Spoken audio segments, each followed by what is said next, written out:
Pav Daria's massive hit track, Na Ja, hits with the infectious energy of a typical swagger-filled Punjabi dance anthem. It uses the standard ingredients of the genre: glamour, high-stakes romance, and a protagonist who carries himself with absolute confidence. If you focus solely on the heavy beat and the chorus, the track functions as a straightforward, unironic club hit. On the surface, Na Ja executes this pop formula flawlessly. This adherence to the genre's rules allows the song to carry a much stranger narrative structure without the listener immediately noticing.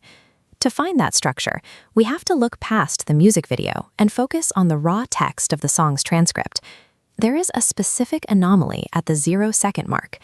Before any music starts, a man asks a simple question: "Is the roti ready yet?"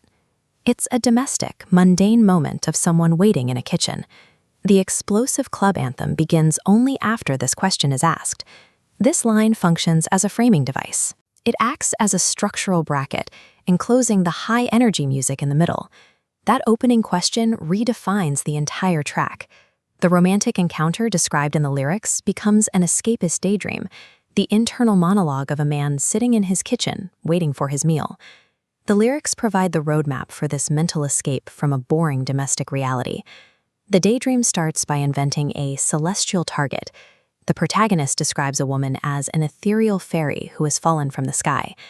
Next, he builds the aesthetic, fixating on her movements and her black outfit to create a specific, idealized visual.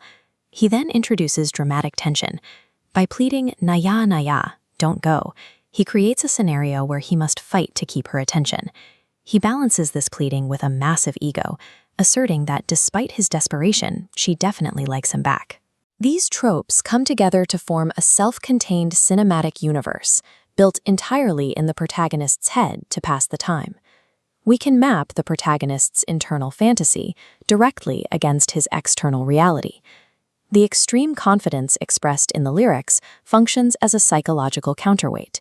He asserts total romantic dominance because, in the kitchen, he has zero control over when his food will be ready. He emphasizes being in his youthful prime. He casts himself as a hero at his peak to distance himself from his current state of passive waiting. As the claims become more dramatic, like abandoning all other interests for her, the daydream moves further away from the reality of the kitchen. The song is effective because the midsection's energy makes the listener forget the framing device. We are pulled into the illusion along with the character. The music and the fantasy reach a peak intensity, bringing the daydream to its climax. Then the music ends. The transcript closes with one last spoken line. The protagonist asks again, "When will the roti be ready?" This closing bracket shatters the fantasy. The romantic hero instantly reverts to a hungry man complaining about his dinner. This abrupt ending uses the song's own swagger to set up a joke, deliberately undercutting the bravado of the previous 3 minutes. This structure highlights how music can provide a mental exit from the repetition of daily life. Na Ja distinguishes itself from other club tracks by refusing to take its own glamour seriously. By placing an untouchable daydream between mundane moments, the track connects the persona of a pop star to the experience of a regular listener. Ultimately, Pav Daria tethers a cinematic fantasy to the act of waiting for dinner, grounding the high-energy pop anthem in a